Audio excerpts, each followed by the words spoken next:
Welcome back to another episode of the Desmadre podcast, where it's our final episode for the year. It's going to be the end of the season. We're happy to have you back. And we're filming in a new location today. We're actually in the Desmadre office, where we get to work on some of the cool stuff that we do in the state capital.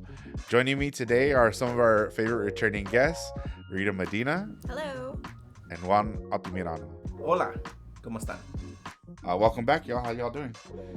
I feel special because that was the inaugural, and I'm bookending this year with being the last guest. So thank you for having me. Hey, we wouldn't have it any other way. What about you, Rita? Yeah, I was thinking the same thing when you invited me. I was like, wait a minute. I think that we were on with Carol on the first episode. So, yeah, it's nice to be back and close out the year. Dang, you're all like, there were so many guests, and then I had to remember when I was on tour. What? I was feeling a little down because, like, come on, Chris, when are you gonna invite me back? But I guess Yes. it was the last show. It was because Yeah. the corridos episode hit, and then like you were talking about the wrong corridos. I wanted to distance myself from all that violence. All It's right. okay. I didn't get an invite back either. Uh, I was waiting every month. I'd like look and see the new videos. I'd like them. And no, it's because Rita was over there working. She, I don't know if people remember throughout this podcast we've been talking about healthcare cuts. So Rita's been busy. Anyways, today we have a pretty packed agenda, just kind of wrapping up the year. You know, there's some stuff going on is really important in California, things that I think many of us have worked on ourselves. And then, you know, a lot of things have also happened as it relates to elections moving forward. So let's jump right into it. Our first topic today is about the federal lawsuit that the Trump administration has brought forward. So on November 20th, the Trump administration is suing California, specifically has named the UC region. So that's the board that oversees the UC system. So UCLA, UC Davis, the board of trustees of the CSU system. So Cal State Fullerton and all the other Cal States. I can't remember their names because Cal State Fullerton's the best. And then the board of governors for the community college system, in addition to Governor Newsom and the Attorney General. The lawsuit says they're trying to repeal three statutes. One that is known as AB 540 in the state of California, which allows for undocumented students to pay in-state tuition if they're attending a university or college in California. The other the other law that is mentioned is the California Dream Act, which is a financial aid program that allows folks to be able to receive money from California. And then the last one is more of a program. It is a law because in order for the program to exist, it has to have. There is a law that established it. It's the California Dream Loan Program, and that allows for students who qualify for AB 540 to utilize this loan because there's no other loans that they're able to utilize. So I know, Rita, that you've done some work around some of this stuff, having worked at Chila. We're actually worked together on the Dream Loan we did. program to make it a better program. Just wanted to see from both of y'all, you know, Rita, maybe first, what are some of your first reactions and what are your thoughts on what this means for community? I wasn't totally surprised because in the summer, Texas and Kentucky both faced lawsuits on their state programs aimed at supporting paths to higher education for undocumented students. So I think everybody at that time was sort of bracing, like it's just a matter of when and what it would look like for California. And ours is obviously more of an expansive attack because we've gotten so many branches of assistance for students. So I know, you know, we have an attorney general and a governor and advocates who are going to fight, but I think just big picture, this is just part of everything that the Trump administration is doing to tear down all of the systems that states have put in place to support undocumented students. But even thinking like further out, I think especially when I'm thinking about work that we do to advance like increasing physicians in California and student pipelines, I can't help but think about the impact that this is going to have long term for the next, you know, couple of decades as students who depending on the outcome of the lawsuit, are either not going to have access to something or just the chilling effect of, I don't want to engage in that system. It's already students feeling a little bit nervous about putting forward information for any kind of financial aid or even applications, right? Because of the chilling effect of the enforcement systems that the Trump administration's had. So it's really, really unfortunate. But I think at this moment, right, nothing has changed, so we want to underscore that, That's like, right. nothing has changed. The pathways are all still there. These programs all still exist. And so everybody just has to make their calculated decision for themselves about how they want to move forward. Yeah, that's right. I was the League of the California Community Colleges hosted a conference recently in Anaheim, and I happened to be there.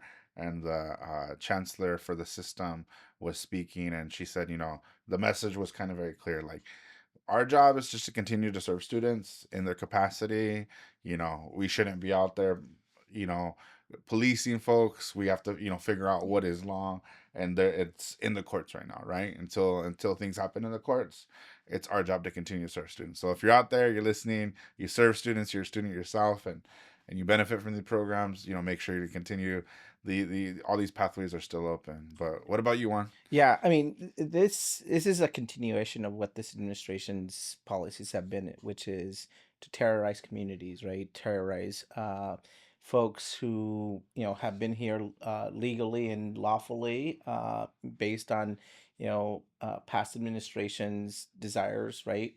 To extend DACA, to make sure that immigrant visas are in place, right, for students who are coming into this country to learn and to give back to a lot of what we have nowadays within society. So it's the same tactics of terrorizing those communities to continue to make them scared. When this president came into the political scene in a bigger spotlight, he came in and said he wanted to get rid of or what was the phrase that he used? Like they only bring uh, you know, people, give us their bad people, Mm, their worst people, blah blah blah blah, all this stuff. But you're targeting people in this case, right? Students who are not just law abiding, who are citizens, good citizens and productive citizens of this country, and they're terrorizing them, right?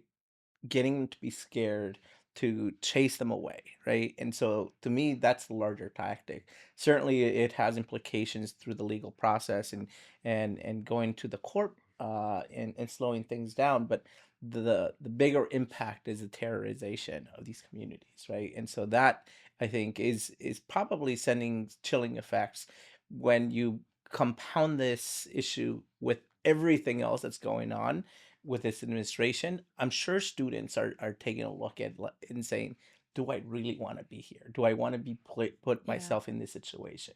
And you've seen student visas from other countries kind of start to plummet, right? The Hmm. number of students who are coming into this country to study, in these universities, we don't have as many of these students. So it's a brain drain for the United States at the end of the day. Mm. And go ahead, Rita. Oh, I was just gonna say, I mean, thinking of the students, and this is coming back to like when we worked on the Dream Loan program, and I think at that time it was like 27,000 students from high school graduate undocumented. I think that was the statistic. So I mean, even thinking about like the external, what Juan was talking about, international, but just thinking about here domestically in California, that's a lot of students every year who are now going to be faced with these new challenges or are already being faced with that. So just to kind of put a number on it, right? Yeah, no, and I think if you look at like how old California's law was, Yeah. same thing with Texas's. So apparently, I was reading something recently. Texas's in-state tuition law was first, and Yeah. California followed. Second. And so it was in 2001, right? And the amount of years of work that we put in, like, and I say we as in a collective of the movement, prior to the Dream Act, right? Or not the Dream Act, AB 540. 2001. A lot of folks may or may not know about the Leticia network. I think Leticia A network. I can't remember the exact name. That was kind of like this. this group of people at campuses that were helping students way before there was an actual law, right? And so I think that also reminds us that regardless of what the Trump administration is going to Mhm. do, immigrant youth are going to continue to Yep. go to school, continue Yeah. to do what they want to do, and we're going to continue to support them.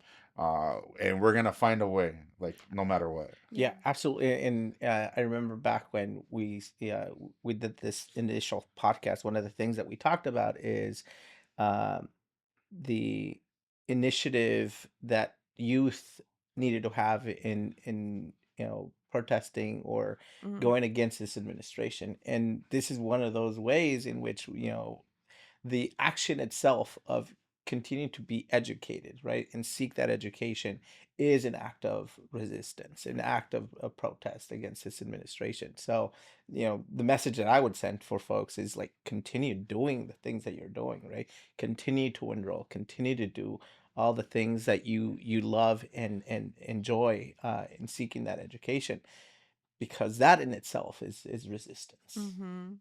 And I love that you said that too, because I mean, if we're gonna end on the high note of all of these fights, right, that we have ahead of us, like the youth hitting the streets, I think this is also always a plug for like if you're an ally in this fight, right? Like, there's so many other things that are happening in community right now, or just even like affordability, right? People have a lot of things on their plate. They're trying to hold down family, they're trying to go to school, they're trying to just be safe. And so if you have even like one of those worries removed from your specific lifestyle or your world, right? Like showing up in the street, showing up on campus to support students or rallies. However, I think like now is that moment. Because I mean, this is like you said, Juan, it's just like a larger collective attack. So I'm really encouraged. Like, and the students have come through. They have their opportunity for all campaign that has moved forward and something really different. Just in terms of like another step forward for undocumented folks to be able to work at the UC system. So that's been like a really big student led movement. But I mean, they just have like a history of throwing down and showing up. So I know they'll continue to do Yeah. that. And then can we talk about real quick? So in the lawsuit, the one of the some of the wording is about oh well, there's scholarships that are given that shouldn't be given to these students. Hey, can we just talk about Trump's fixation with scholarships and not wanting to give scholarships to nobody? He's under the basura of a bill. He's taxing the foundations that give scholarships. Now I want to takes away scholarships from folks who qualify for AB 540. Like, what are you doing about my dollars that I want to give to charity for someone to go do better in life? Like, that's pretty wild to me. I don't know about for you.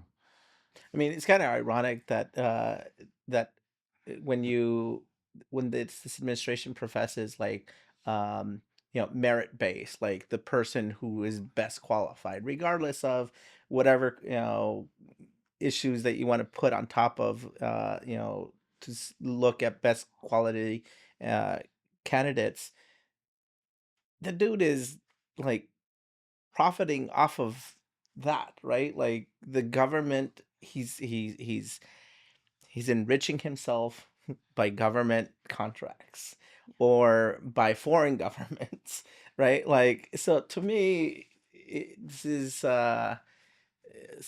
do what I say, not what I do, or whatever that phrase is. I don't know what I hate those those idioms or whatever the hell they call it. But the point being is that he is he's full of shit. Yeah, I guess you can cuss on this. This is private TV, right? Yeah, No. he's just focused on getting his what is his peace awards. That's like Oh that's yeah, his thing. That I mean, like talk. FIFA give him a peace award, a No, piece of it's fucking caca. meritless, right? Like all of what his policies are meritless. It's and they're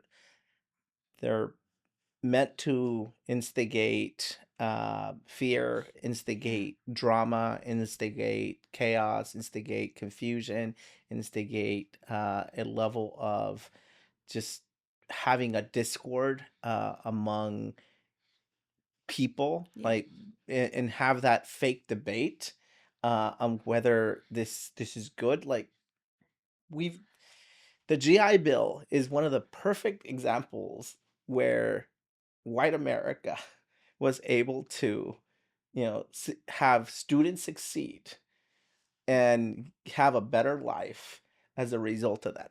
Post GI Bill, right? This is when soldiers from World War II came back to this country. They were given that opportunity to go back to school to do that, and it was on scholarship. We don't have that any nowadays. Now we have student loan. We have a privatization of education, right? So this, I'll continue to say, bullshit issue is, it's not about whether these students are worth investing in. Of course they are. It's that they don't want to see people of color be educated, right? And when you have a education system, higher education system that relies heavily on debt, this is one way to really oust and keep people in marginalized communities who don't have as much access to be able to access education. Juan just gave us a history lesson. And so, full circle, shout out to getting an education so that you know these facts, so that you're not having a fake discourse, so that you're having a real discourse with actual facts, because that's what I mean. You hit it, like, it's meant to cause chaos, it's meant to cause confusion. And if you don't know your history, if you don't know, the cycles of all of these things, right? Because you've seen all these attacks before, in terms of the fact that they're rooted in racism, they're rooted in trying to keep our communities out of things, but also just to cause fear and chaos, right? Like that's not a new playbook. So I think it's just, yeah, I'll just circle back to youth. And not that not that I want everyone to pull out a student loan, but loans are meant to be repaid, and then for them to try to take a program where someone is going to pay back those dollars, Hmm. they have a contract with the universities to pay back those dollars. That's just kind of wild to me. I mean, folks are able to take out other loan products at credit unions or other institutions. So it's why wouldn't this product, which fortunately because of Rita and I, it's a much better program as far as safeguards for the consumer.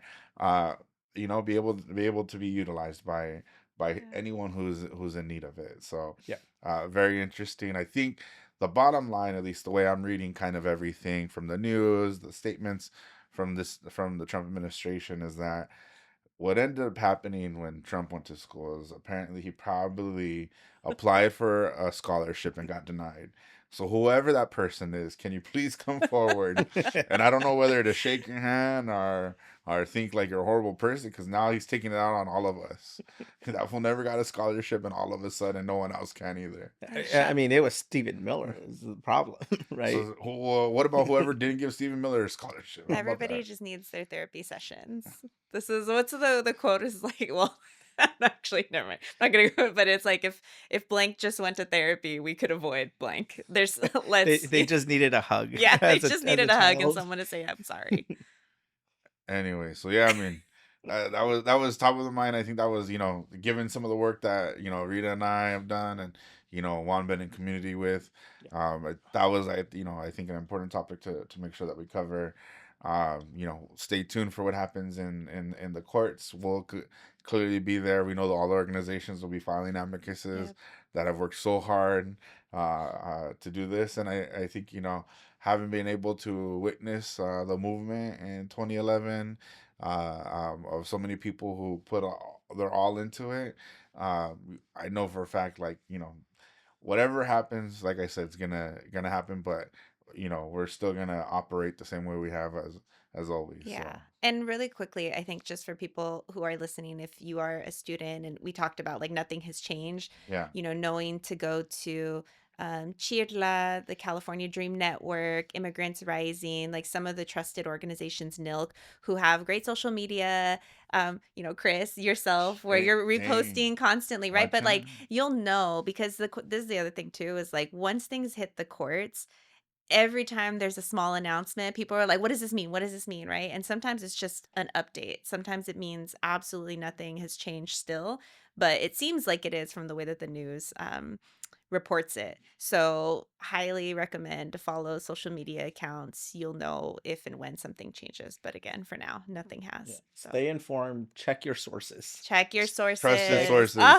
have check been Yeah. your sources. bamboozled by AI a couple of times. It's all about animal videos for Ta- me, but Really, what kind of animal videos? Like a chivas um or? no, well, no, there was one where like a possum sees itself in a mirror Yeah. and then it plays dead, and I was told that that was AI. So now I have to go into the comments first. Like if a video seems too good to be true, I go to the comments and then I see people say like clearly this is AI. I'm like, right, Yeah, clearly. Are check you check your sources all the time. are you saying, are you admitting that you're policing social media?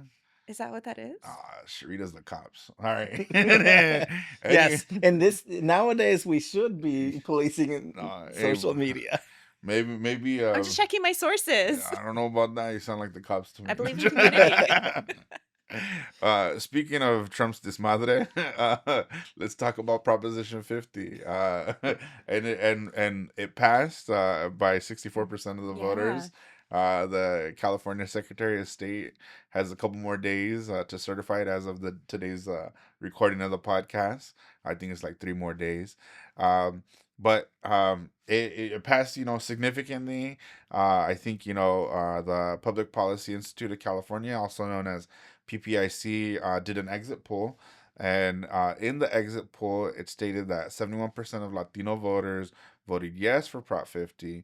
And then it noted that counties with large Latino populations voted significantly stronger for Prop 50 than they did Harris in 2024. Uh, and then I just want to have a point of personal privilege. At least from the last time I checked, maybe I didn't. I should have checked this morning before I came. Orange County voted for Prop 50. So, uh, You did flag that, and I meant to look at Riverside. I don't even. I dang, actually didn't look. not even caring about your hometown. No, I You can't. didn't do no voter education. But I bring the two together. The success of Prop 50 and Right. the Desmadre of Trump, Mm. because I think that it was because of his Desmadre that people turned out. Like, Yeah. what were some of the things that you heard from folks when you're educating people or in your conversations? Or I know, Juan, you've done a lot of election work in Los Angeles. What were you hearing from folks? Yeah, I think this was a reaction to a pent up energy that has been building and is continuing to build by all the chaos that has been unleashed by this administration. And what you saw is not a an issue that what you saw was an issue and not a candidate, right? Mm. On the ballot, and so people had knew exactly what they were voting for, right? It was a continuation for uh, the chaos that has been unleashed times 10, or a an attempt to really hold back Mm. and hold this administration accountable for all their actions, right? Going into the midterms.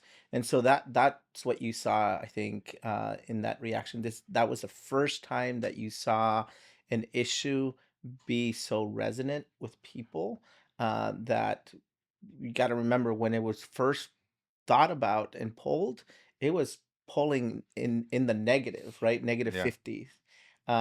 And it wasn't until after, the Senator Padilla was tackled, right? And it became a bigger issue. Obviously, the Latino community had been seeing and feeling the impacts of the immigration raids on hardworking people, um, and family members being impacted by the kidnappings that were happening, that are continuing to happen. But that was that pent up energy and reaction that you saw is just like, this is one way to be able to express my distaste and dislike for the policies of this administration. And you're continuing to see those that pent up energy um, move, right? So Latinos have in during the Prop 50, who voted for Trump, moved significantly over to vote in favor of Prop 50. But you're seeing that across the country in special elections. You're seeing the Latino community really move into the direction in against the the Trump administration and their policies. And it's not just because of immigration, it's because of everything compounded together, right? It is the affordability, it is, Mhm. not being able to afford a rent or mortgage or find a job, right? It's a number of different things, and it's not just the Latino community. Certainly, the Latino community has been the most impacted out of most of the groups, but by and large, I think it's a wholesale society in the United States that are seeing just like the hell with this, right? We don't need any more of this. Obviously, he has still his firm support of his base, but his base, that at least his coalition, the coalition that he assembled during the general election, is crumbling. Independents are moving away from him. Latinos are moving away from him. African American men who voted for Trump are moving away from him. So the coalition that he has is crumbling. Hmm. I I would agree in this moment. I think a snapshot of this moment. But I also just have some, like, I think the PTSD of just the last several years, because we had Trump and then there was the rebuke of Trump, and that was what Biden was supposed to be, or at least like his election. Then we saw how that, and then we have Trump again. And so I agree that I think that this was definitely a moment for people who had that pent up frustration, that outlet to show up in that way. I also think, so I think that was an opportunity for the state, but I also think that it was really interesting because I heard from other people who were, in the know about Prop 50. I think there was a little bit of like everybody grappling with their own ethics too, to be like, well, the history of the independent commission and what Yeah. does this mean in this moment? I think, but people saw this as a tool for the moment. So I think it helped the way that it was shaped, that was temporary, it's not permanent. And it's really like almost like the trigger, right? It's in response to something that Texas is doing. And I think that helped some people justify um saying, you know what, let's reimagine this system for a moment, for the specific moment that we're in, to try to push back against what's happening at the federal level. I also think it's really interesting because I don't know how many people out in like the everyday world know that the way that the maps are shaped now is just, it's more favorable towards Latinos and Latino power in California. And we're 40% of the population. But what is that going to look like with some of these new districts? And you already see, like, it was like the next day, and people are throwing down, like, okay, I'm going to run here and here and here. And so I think that's just going to be really interesting because it was a moment in time.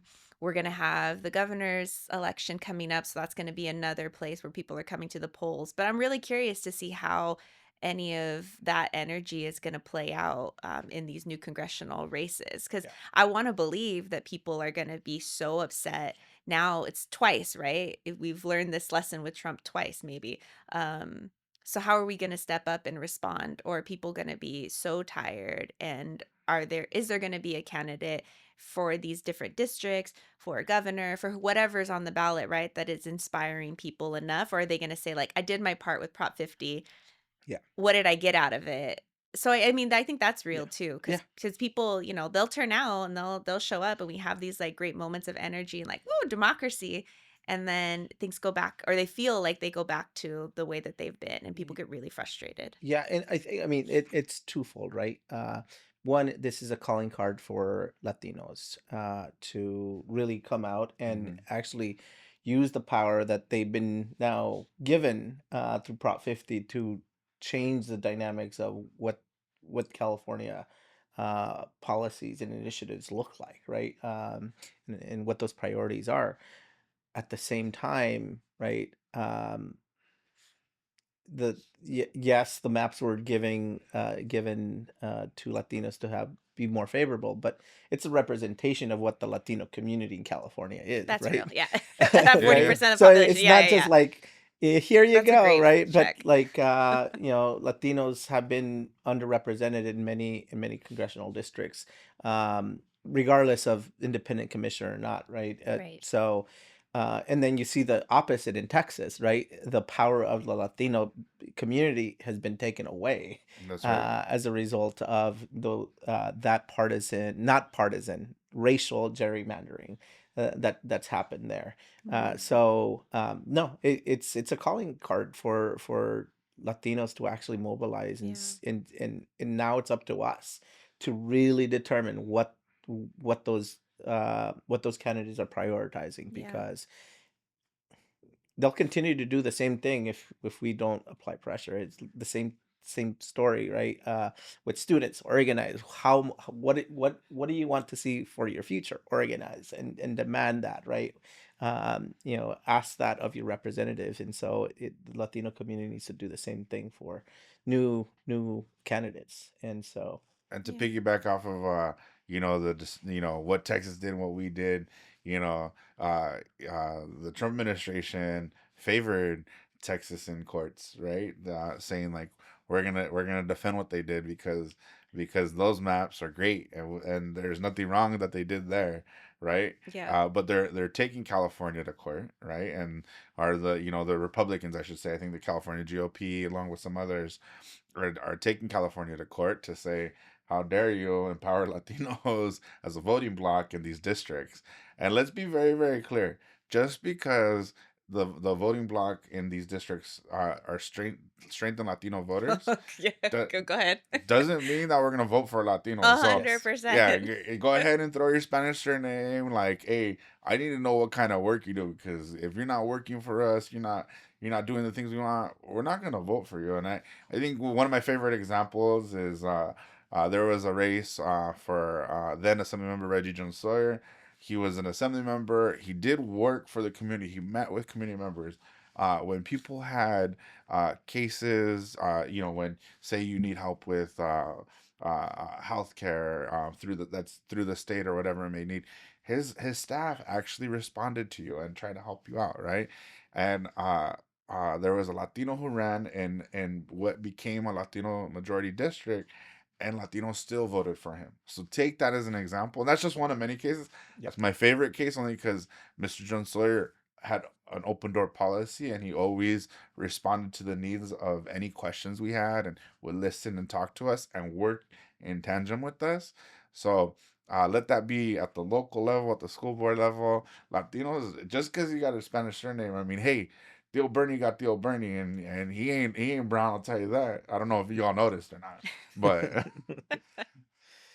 No, Yeah. that's true. It's true. I mean, and that's why I say candidates, right? You as a candidate, you have to win, and really tailor your message to what the community wants. And so, you got to work it's a for. risk. No, it's a He's over responsibility. here. You got to tailor your message. Hey, It's a roll up your sleeves, responsibility. Holmes. How about that? It's a responsibility for both the community and the candidate, right? If the community is like lackadaisical and they're like, whatever, I'm just gonna go and vote, whatever, cool, and not really understand and prioritize and tell them what you want them to prioritize, the candidate is gonna do whatever the heck they want. Fool, if you're not planting trees in the neighborhood and serving the kids at the elementary school breakfast and holding the hands of the senora, you don't need to say nothing. You just got to work. If I don't see you doing that, it's obviously you're not getting my vote. That's why people were so Yeah. energized about Mamdani in New York because it was really funny New after. York has entered the chat. Yeah, I know, right? It's just a matter of time. It was funny because the day after election day here, and we were talking about Prop 50, a bunch of people on our staff were like, we have so much energy. And I was like, yeah, it's a proposition. In my head, I was like thinking about our one specific little ballot. And I was like, yeah, that's exciting, I guess, to see what happens next. And no, but everybody was really excited about what had happened in New York. And I think that's such a interesting example of like what you're saying, that air, that community, his connection to community. I don't know. I don't live in, obviously, I don't live in New York. I'm not deep in the politics That's right. You're there. here in California. So, I mean, everybody's got their takes on him as a candidate, but that doesn't take away the fact that people were very energized by his win across the country. But, I think, I don't know. I don't know what to think about elections and elected officials, and just in terms of like what is a winning message, who is a winning candidate, and especially, and I loved that you flipped the message on its head, because I was like, oh, the maps are giving Latinos a little bit more power in some of these district representation. But then, you're checking me, right? We're 40% of the population, so they're just readjusting to reflect the power that we have as a community. So how do we come together and harness that power? But then, Chris, you're bringing up a great point, Well, yeah, I about said it. yeah, you're the moderator here, about like, what's the I was just telling somebody else the other day too, like, all skin folk ain't kinfolk. All 100%. And so, our folks all across the map in our own Yeah. families, right? They're all in different areas of what they're believing. So how do you message to that, right? Because Latinos, we aren't a monolith. Nobody is.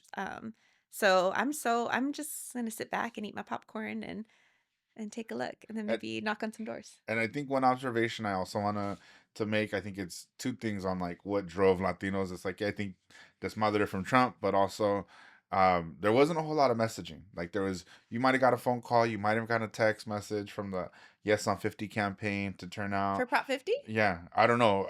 Well, they weren't targeting me. Maybe they're like brown men stay at home. Oh, they were in all my commercials. All well, yeah, the commercials, but like what on social media? Oh, well, you're on social media more than I am.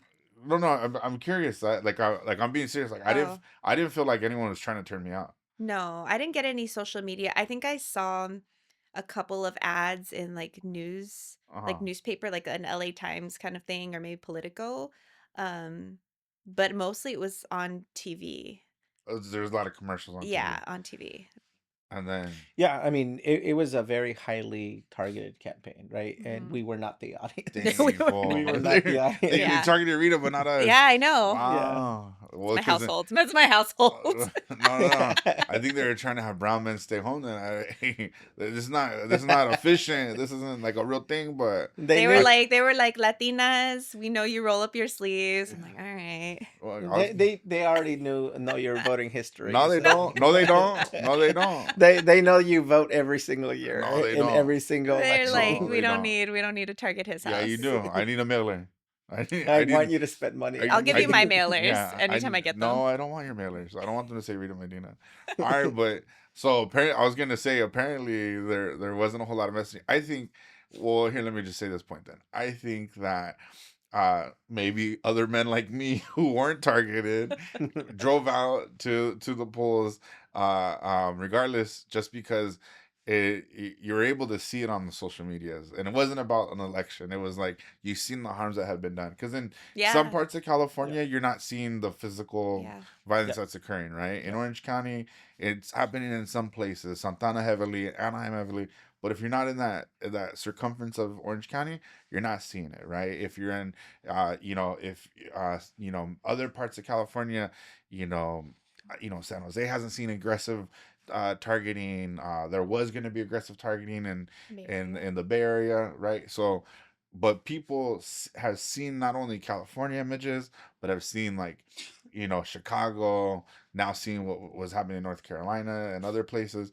And I think that's what happened. And I say this because coming from Orange County, I clearly know a ton of conservative voters who oh yeah, I mean, hey, they're still the homies, politically no, uh but they, when it was coming to time, everyone wanted to make sure they were voting the right way. Yeah. And because as folks who work in politics, we all get the phone Yeah. call, That's what I was just thinking. who do I vote Who for? do I vote for? Yeah.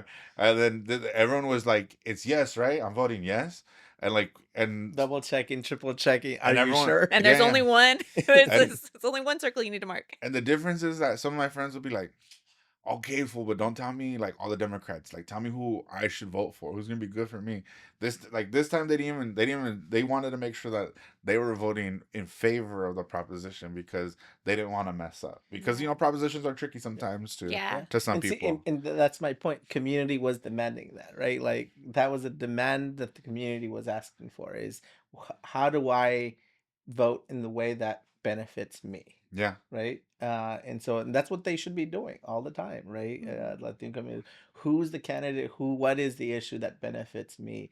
Not just me individually, but me collectively as a community, right? And that's what they were asking you. So that's power.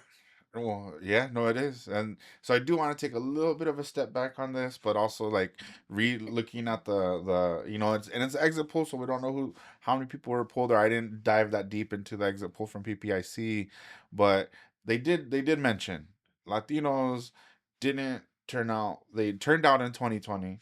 They didn't turn out for Harris, right? Or they shifted. They turned out, but they shifted Yeah. who they were gonna vote for, and then they shifted back for Prop 50.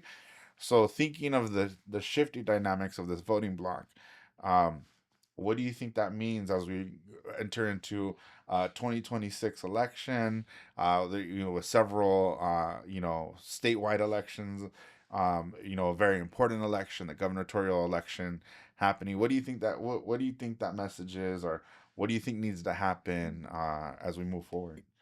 I think for me it means nothing because This and the reason I say this is because of what So Rita I let said, him go right? first. What Rita said earlier, which is this is a snapshot. We saw the first Trump administration and how they got in, which was a movement of marginalized voters and new voters going to his side, and he won because of that, right?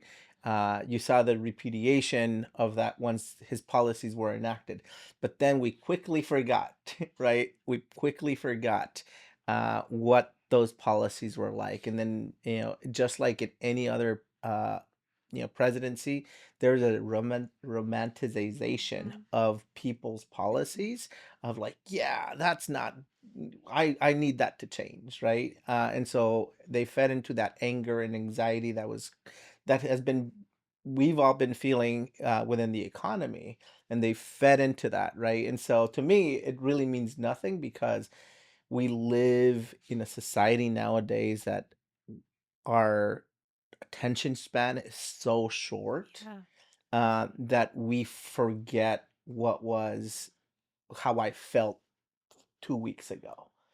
I hope it changes. I hope it's different this time around. I just don't.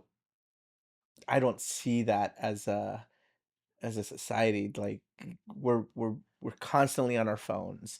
We're constantly on social media. We're constantly being bombarded, and every single aspect of our digital life is being segmented into trying to keep our attention, and we're just not remembering, Mhm. right? As much as we used to, I think. And this sounds like an old man, kind of like why we back in my day, Hijo. right? But that is, I see that, I feel that, and I see that with my kids, and I see that with their peers, is that their attention span is shorter. You the the youth that are coming into the electoral Mhm. side, they don't remember what an Obama presidency was. They don't remember what George Bush, W. Bush presidency was like. They just know he paints now.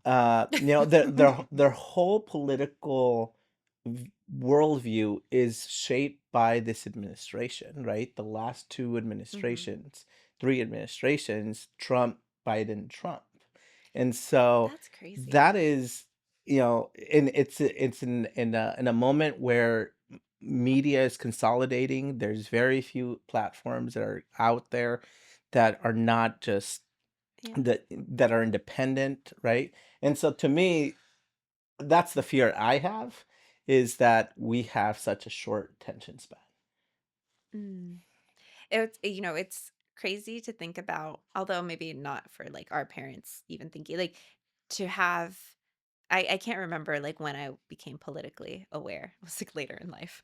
But to have lived through or to be aware of a Trump, Biden, Trump, how does that shape your worldview as a young person? And I feel like, with us, we had I don't even remember what year, but, like, I think, like, Clinton was the first, maybe Bush, but Clinton was maybe one of the first presidents I remember just as Yeah. like well, for a variety of reasons. But, so many different people since then. So, yeah, anyway, that was And a tripping out. slower media, Yeah, yeah, no, I was right? just tripping out on thinking about, like, how different that is, because it really is. And I would be so curious. You know who you need to invite on Who's your that? podcast? Tell me. Just somebody who runs a good field campaign, or somebody who I would want to ask them that, because I have no answers. I would be so nervous to be an elected or somebody running for office right now. Like, what does that look like? Are you just knocking on, I mean, obviously you're knocking on all the doors, but with what message? And then there's always, because now that we've had Trump enter the chat since he first got in office, there's always that push and pull from, okay, are you going to have specific solutions and ideas that you want to put forward, or are you running on a anti-Trump agenda? And that, I think, like, has served people at all different levels, even if they're not directly fighting with the federal government. They're like, oh, but I'm anti-Trump, so you should vote for me Yeah.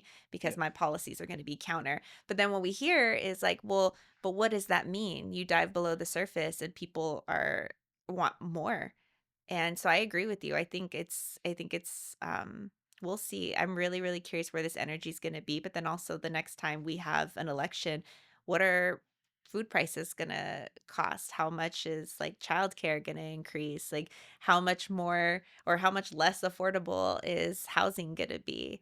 There's so many things that people are juggling every Yeah. day. Yeah, and I mean, and all of that, and our economy right now is being propped up. Our national economy is really propped up by AI companies, right? Yeah. And social media companies. Like right now, that's all it Yeah. is. In California, that's really all it is right now, right? Like I think California's economy is kind of holding on by a thread. In my personal Okay, you heard it here opinion, first. is that it is the holding up by these data centers, all this stuff, but it's even within that economy itself, it's just the snake eating its own tail, right?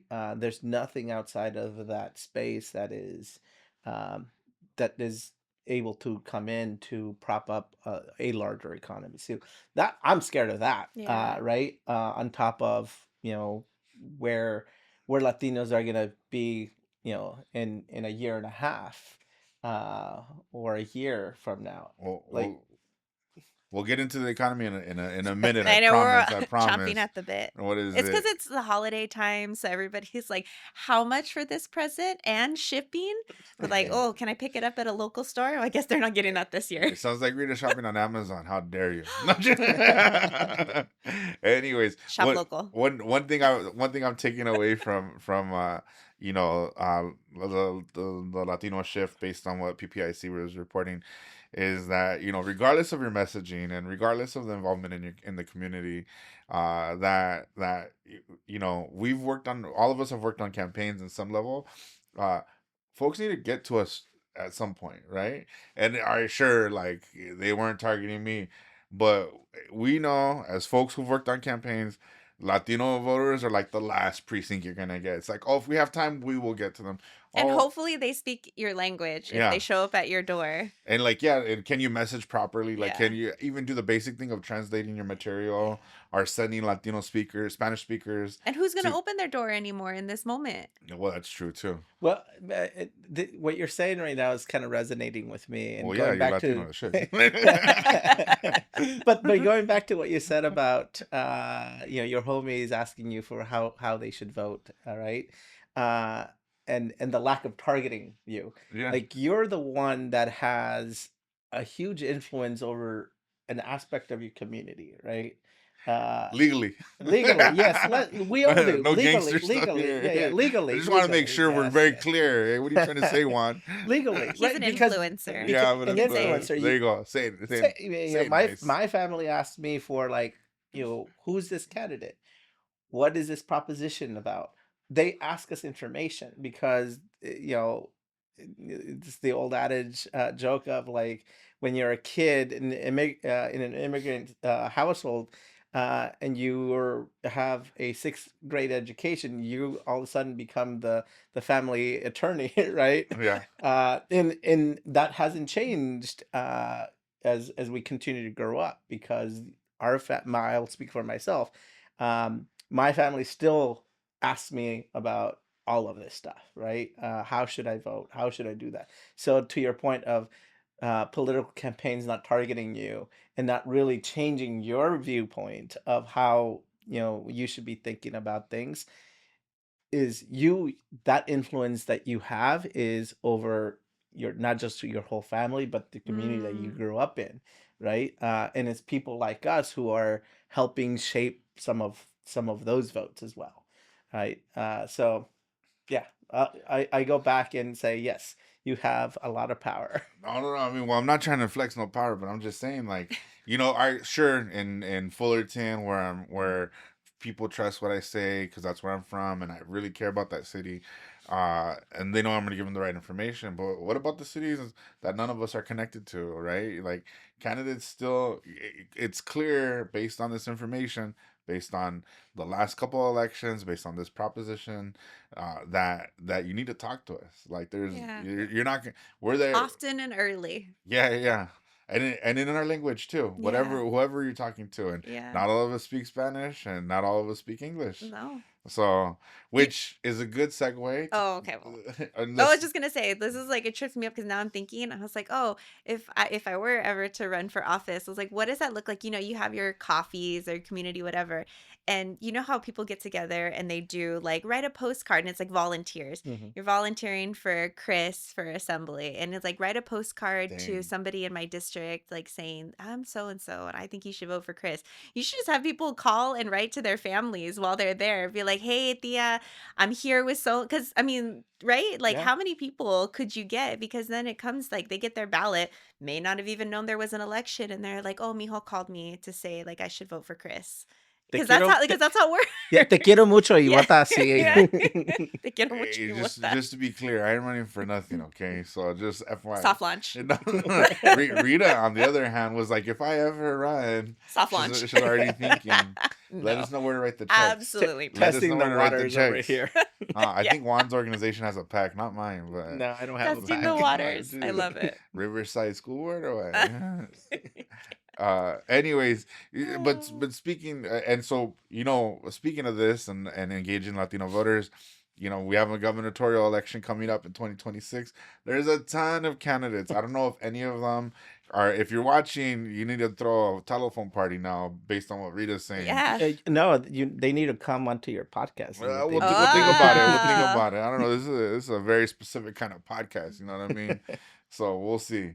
That's the Um, litmus test. yeah, Like, can yeah. they kick it? I don't know if they can. But what do you think all of this means from the last elections? From what do you think that based on everything that's happened in California at the state level with the governor and everything, what should they be doing? What are Latino communities wanting?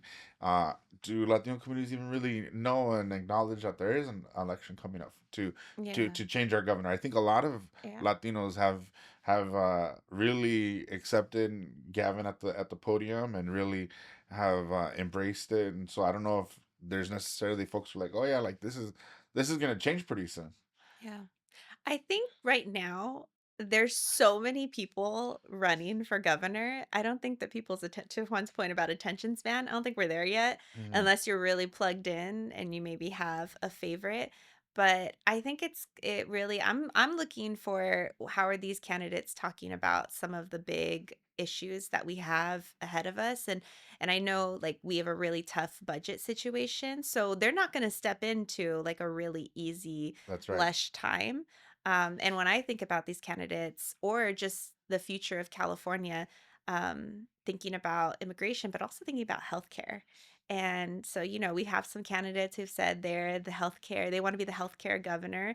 And we're just coming off of a budget where our governor, I know we're going to get into this, I don't want to get into too much, but Okay. Newsom, walked back the health for all promises, and now we Mhm. have freezes on access to Medi-Cal. You've got this attack from the federal government that is significantly cutting into California's budget and the monies that we have to invest. So there's a lot of hard decisions ahead of us this year. And then whoever steps into that office is going to continue to be under the years of Trump, under the years of tough budget.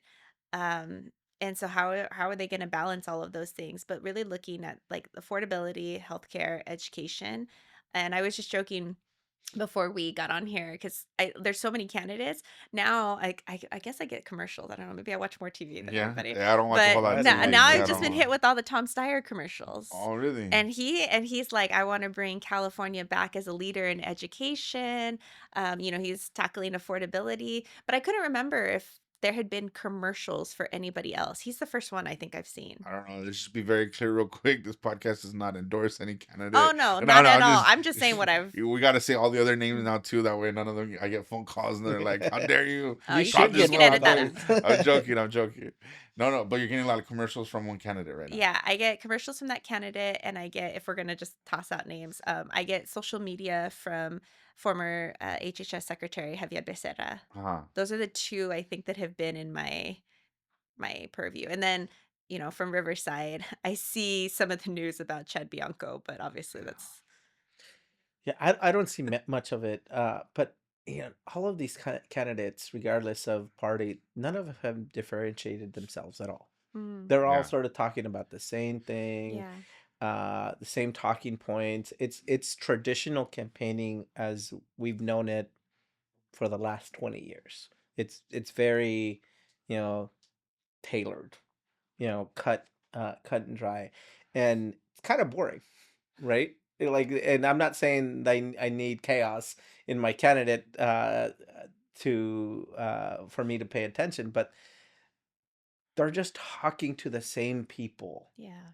that establishment has always talked to all the time, right? What the difference is that I think that, and I'll bring the New York elect mayor now, how he differentiated himself was going to people and going to a uh, different outlets of, and Newsom has been doing this very well, right? Is going to different outlets that are beyond just the traditional TV, Mm, beyond the traditional, like, same three reporters that they have relationships with to get an interview, right? This, this, the, uh, the forums, right? How yeah. many forums has all these governors to be wanted to be, right? Been part of. I would say probably at least a dozen forums. How many have we actually paid attention to? Hardly any. That's right. And so they need to change the way that they're campaigning, right? Mm. If they really want to get name recognition, they need to do something different than when their traditional stuff that they're saying. It's funny that you talk about the forums because I had the opportunity to go to one of the forums In Riverside, in right? Riverside, Yeah, yeah. yeah, at UCR. Shout out to UC Riverside Hey. that several foundations came together to put on, and it was really specific to healthcare. But I think one of the things that really shone through for me sitting there, I think you're right. I agree. There's a lot of like the politics and the talking as we normally see it. But it was this moment, and I forget the specific question, but it was around caretaking and the number of people on that stage, gubernatorial candidates who opened up about their struggles with, I shouldn't even call it struggle, but their caretaking, their sandwich generation. Hmm. Um, Betty Yee, Tony Thurman, and Javier Becerra. Those were three. I can't remember if Mr. Villaraigosa had an example, but they shared about their caretaking experience for their parents, Mm. and it really humanized them. And it was just really, I think it struck a chord with me because I just saw my mom and I've seen my dad go through that, and so I know really intimately like what that heaviness is. And I was just like, wow, imagine trying to do the job of, something is so big as governor while you're also caretaking and you're trying to fill out those, medical forms. You're trying to make sense of what this thing is. There's so many barriers to the system and they get it firsthand. And there was this moment where I was like, oh wow, I really hope that they take that. Whoever ends up being governor, I hope that they take those experiences and bring them with them into the governor's office and use that as their leadership because those are like the human experiences. And I thought like them talking about that and opening up was just so, that was just real. Yeah. I was like, okay, they get it.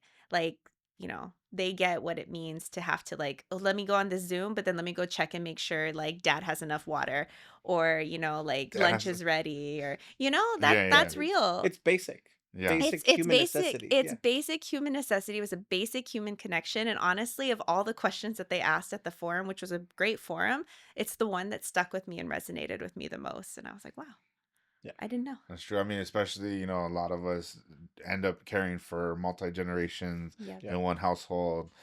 So that makes a lot of sense. And that's the power of having uh, consultants, on your staff or your staff itself, to be able to understand that, Yeah. even if you're not a candidate of the Latino community or marginalized community who has had to go through some of those struggles, Mm-hmm. right? Uh, that that's what helps and creates a different way of framing or looking at things, right? Because they bring their own experiences that to the table, and hopefully the candidate, if they haven't had to deal with that, they can empathize, and bring some of their stories to the forefront as well, right? But we need both candidates and staff to be able to be represented at those seats, so we can make a difference and bring that human connection more to bear, rather than just the traditional talking points that Yeah. we get. I mean, if I see one news cycle in the morning, I will see the same with talking points. I will see this at the end of the day or at the end of the week with the same talking points all the time. I get why. I get that repetitiveness is necessary, but you talk like a damn robot, guys. Mm. Right? Every single one of them. So differentiate yourself. Do something different. And then I think, going on this whole staff thing about, like, well, maybe you're not the candidate, but your staff knows and so forth. Staff support it, and whoever is going to be governor needs to translate that to their Yes. appointments as well. Yes. Because you can't do everything, right? Because you also have your personal life, and you're running a whole state. So Yeah. your cabinet, your secretaries that you're gonna be appointing, the folks that are gonna be in charge of departments and so forth.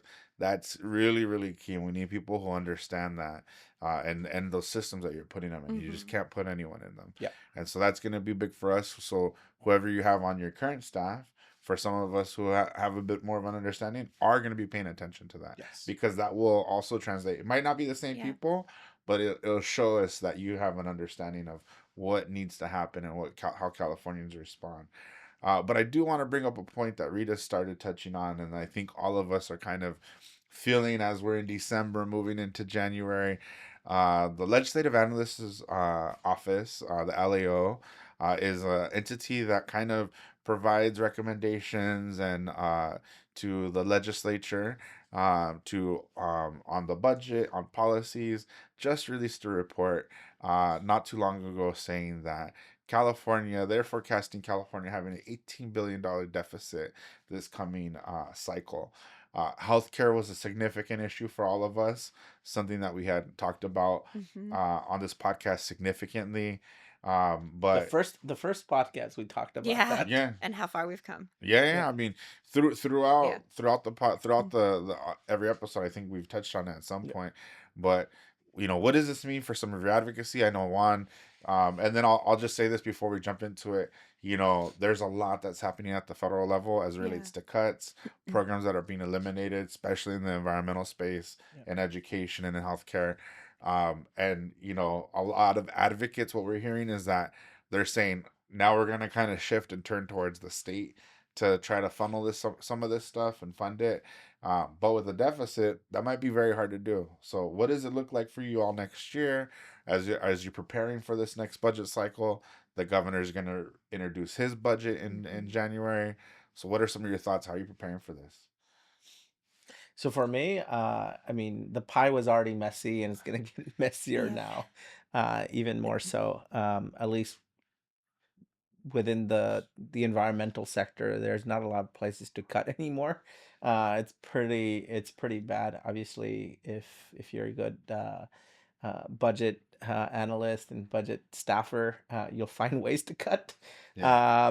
But we're pretty bone dry on the environmental side of things. I think the fortunate side is that we did pass Proposition 4, and that gave us a significant amount of money. But the way that the LAO is projecting the out years, eh, in those budgets are just as worse, if not worse, more worse than what we're gonna experience next year. So um, that Prop $4 are gonna dry out pretty quickly, and we don't have a constitutional mandate in the environment to have any base level funding. So it's gonna be pretty hard.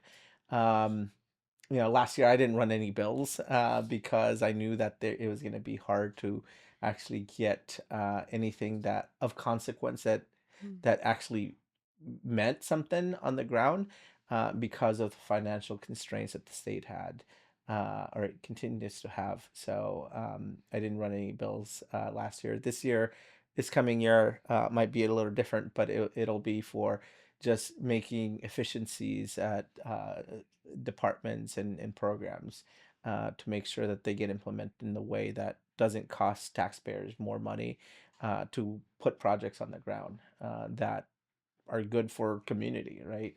So that's something that I'll be looking at. But the budget itself, is scary and pretty daunting next year. Yeah. Yeah. Yeah. Not excited about this budget, not or just like the next several years. I think I said earlier that we took a significant hit on the healthcare side, Yep. specifically with access for health for undocumented folks and Medi-Cal. And so I know everybody's going into this year. First of all, you always got to ask for what you want. And in an ideal world, we would want a restoration of all of those cuts. Hmm. Um, where realistically that will fall, I don't know, right? Like that's what the year ahead of us and our advocacy is going to determine.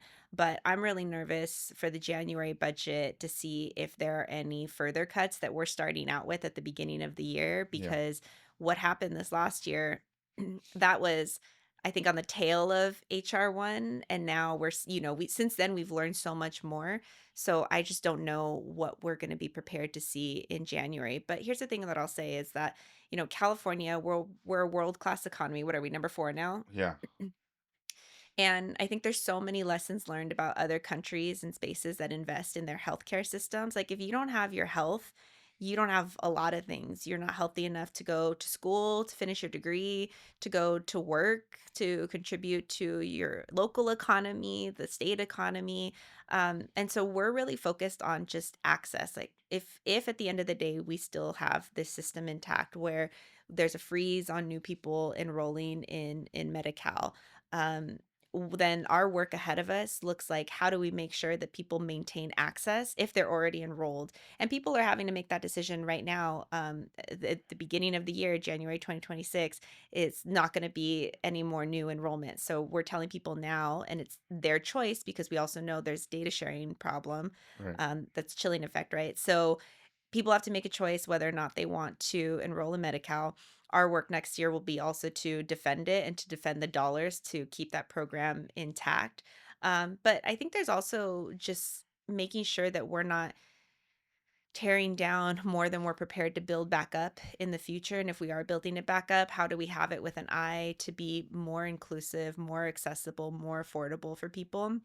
I think there was something this morning in Politico. I can't remember, but I read it this morning about how for private insurance, like Hmm. people who get insurance through Their their employer. employers, it went up like 24. It's gone up, I think, like 24%. Hmm. That's a crazy amount, especially if you're paying for family coverage. Yeah. Yeah. So anyway, healthcare is going to be a big one that we're going to be obviously advocating for the budget. But much like you, where do we cut, right? We faced that question last year. Nobody had a good answer, but a lot of folks are talking about this progressive revenue moment. Mhm. And we've already seen statewide, there's going to be an effort to try to tax billionaires. Local counties are starting to do, I think there's a county in the Bay Area that's trying to do a tax locally to LA is doing the support, same yeah, thing. LA. Like there's pockets, right? So I'm really, really curious. That's actually something that I'm kind of following, and I want to see where the momentum is there of this narrative of like everybody needs to pay their share, including people who are making way more than I'll ever make in my entire life and are being taxed at a rate less than I am. Combined, I would Combined, say Yeah, yeah. combine all of literally in us. this room, my family, like, it's crazy amounts of money. And so I'm really curious about where that conversation is going to go if we can't find it within our California budget to figure out how we're going to pick and choose what programs. Yeah, and on that, I mean, at least on the statewide, Newsom came out opposed to that initiative. Yeah. His campaign operatives are coming out against and forming a campaign uh, to oppose that, which is kind of interesting because on the one hand he's seen as a darling of the progressives, on the other hand he's also looking at and protecting some of that billionaire class to an extent. I will say that, and also understand that again, where the economy, I'll go back to where I started earlier, is where the economy is hinging by a really, in my opinion, a thread of a few people. um that could be a reason, right? Mm. Why they're coming out against it, because they don't want to scare off the larger threat of that economy just you know Yeah. falling off the cliff completely. But yeah, I mean, that in itself is just concerning overall, that we've staked our economy on a handful of companies that really provide, in my opinion, no value. Right? Seeing a meme, I think I can do without seeing a meme for like 6 months, if it means, Um, if it means. do we follow Juan on social media? I enjoy your memes. But I can do away with those Well, things, like the right? AI memes, I think is what you're talking AI, about. well, Yeah, Oh, all the okay. yeah. memes, Those are my animal videos all you're the coming memes Yeah. for. regardless, right? If it meant actually putting more food on the table for a family, right, and Yeah. Yeah. having more Yeah. affordability Absolutely. for True. community. So yeah, the companies can go away if we could invest and actually deliver for people in a more realistic way, because the memes are just not doing it for us. So you heard it here first. Everybody wants us to get rid of the memes. Um, That's his platform as a candidate. yeah, yeah, yeah. It's soft launch. You soft launch. Get rid of the memes, have more affordability and food on the table Imagine if for that was people. someone's platform, though. Those are two very like polarizing things. So I think a lot of parents would favor that. They'd be like, "Yeah, well, we got to get rid of those memes. Those kids need to do some work." yeah. But I do want to touch on something that Juan was talking about on like companies. So we're only kind of having the economy is not really on some of these companies. In the LAO's analysis or the report that they released, they said the reason why we're in a decent position, or that like we're not in a larger hole, I should say, is because some of this is based on projections of what is happening with AI. Hmm. And they're saying that historically, in the report, they stated that um, anytime there's been like a new internet innovation or something of that nature, the economy has done well. A lot of investments happen. But that they're saying also like there's a significant investment in AI, and so like if basically if AI kind of falls apart economically, then we're gonna be in a pretty bad space. Those $18 billion balloon up a lot more. Yeah. Yeah. And so that's one thing to also think about, like what is the future of AI and what does that mean to the economy and so forth. I think for me, as I prepare for next year, I'm very concerned about the social safety nets, Yes. which is healthcare, but it also in the aspects of disaster. I Mm. think having been able to work with some folks from Altadena this past year who experienced disaster, who weren't expecting it, and understanding that there wasn't any social safety net for folks to tap into, or at least that they weren't seeing dollars from a lot of different places right away, is gonna be something, really important, because our safety nets are tapped out, and so, emergency funds, when you have a federal government who wants to tie strings to those dollars, in times of disaster, which is horrible. So it'll be very just interesting. I think, a lot of my work this year is going to be just really defending and protecting what's going Yep. to be there. I think, we always see it's the safety net programs, healthcare, it's feeding people, it's making sure someone is able to meet their basic needs that are always cut first, Yep. followed by education, and then it'll go college first, and then it'll go, K through 12 following. We'll see. And then I think the last podcast we kind of touched on this is that, uh, how many things does he fix this year, or Mm. in the budget, or how many does he just kind of kick to the next year? So Mm-hmm. we'll be paying attention in his January release. I don't know if you all have any other thoughts on preparing for the deficit as we move into next year. Don't let it be as bad. That would that's I don't pray, but if I did, that would be. Juan, open the door so I'm gonna just walk through it. We were joking earlier about your candle with the Virgen She's here in there. your office. She's right there. So Juan doesn't pray, but I do, and I would just light all the candles. It's actually one of my favorite. Is it a GIF? A GIF?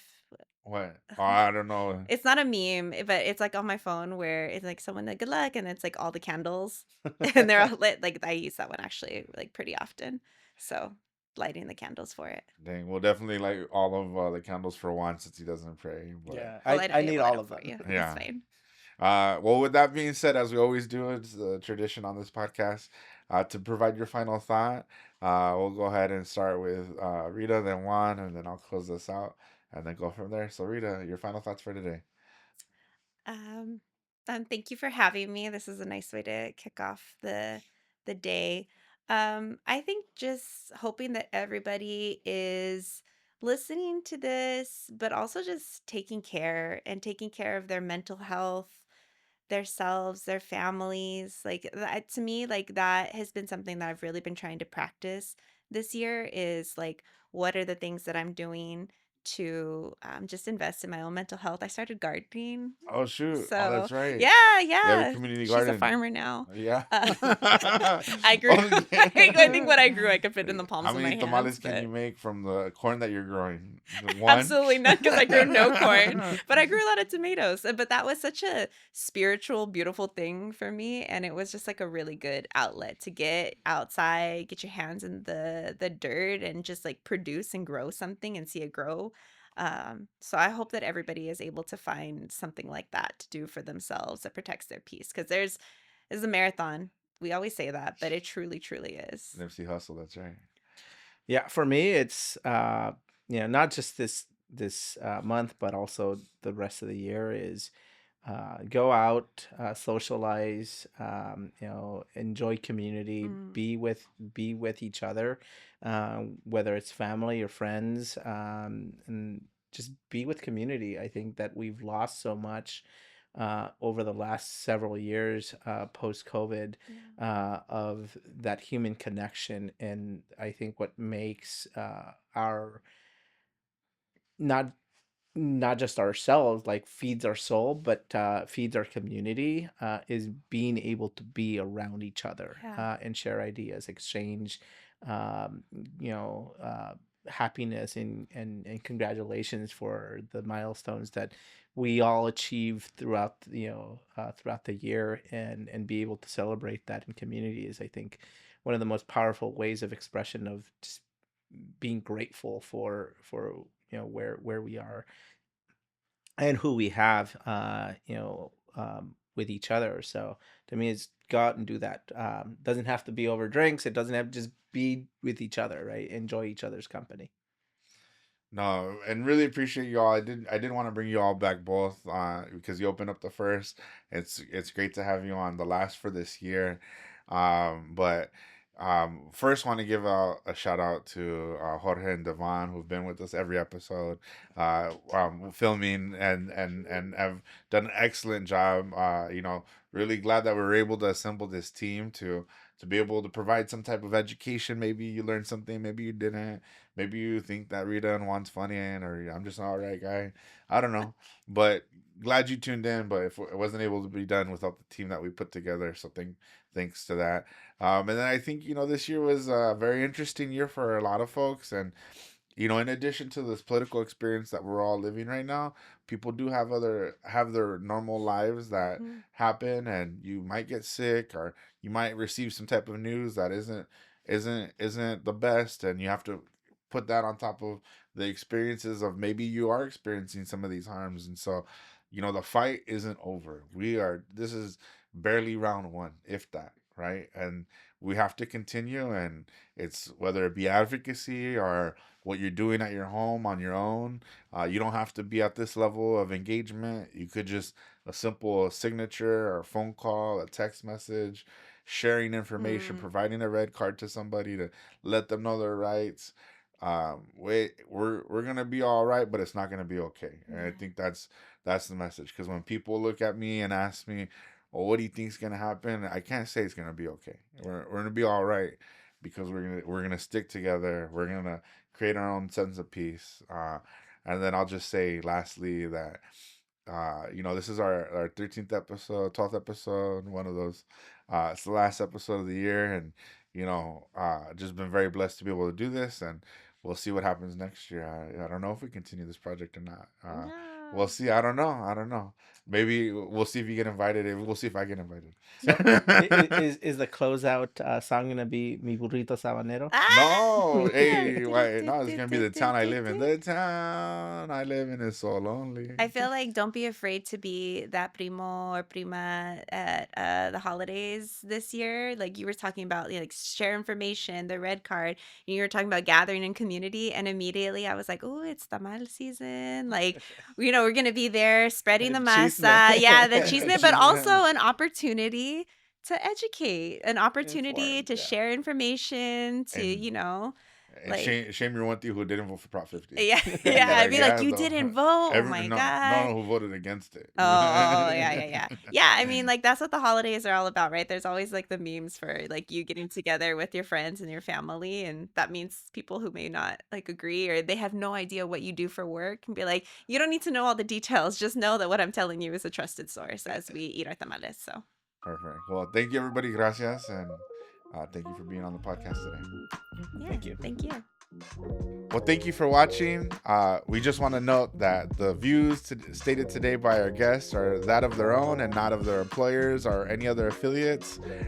Stay tuned to keep up with us by following our social medias on Instagram, YouTube. Don't forget to like, subscribe, and do all that other stuff to see what else is to come after this season.